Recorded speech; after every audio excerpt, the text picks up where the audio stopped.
دوای وەستانی یاریەکانی خولی ناوی کوردستان بۆی شەڕواژاوی ناوی یاریگاکانی کوردستان سەرۆکیەکەی تۆپی کوردستان لە لێدوانێکی تایبەت بە پەیام پێش بڕیاری یەکێتیەکان هەڕەشەی بەڕێوەنەچوونی خولی ناوی کوردستان دەکات ئەگەر شەڕواژاوەکان بنەبڕ نەکرێت. بڕیاری قڕز نییە ئەگەر بێت و چارەسەرەکی گونجاو نەدۆزینەوە خولی ناوی کوردستان بە هیچ شێوەیەک بەڕێوە ناچێت،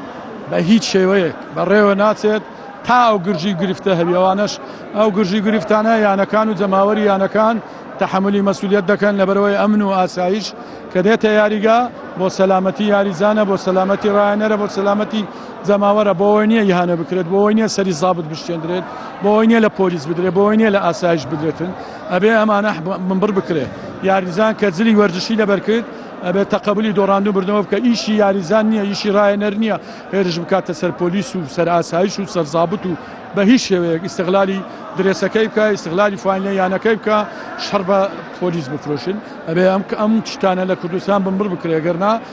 خولی نایب بەڕێوە ناچێت. لەوە دووە تونترین سزای ئەو یانەیە دەدرێت بە هەموو شێوەیەک بۆ خۆیان تحملی مەسئولی سزایەکە دەکەن. ئەوزە هەر یانەیەک بیاخۆ هەر یاریزانێک بیا، هەر ڕایەنەرێک بیاخود جەماوەری هەر یانەیەک لە هەر پلەیەک بی ئەو گرژیانە ئەو گرفتانە دووبارە بتەوە تونترین سزا دەدێت.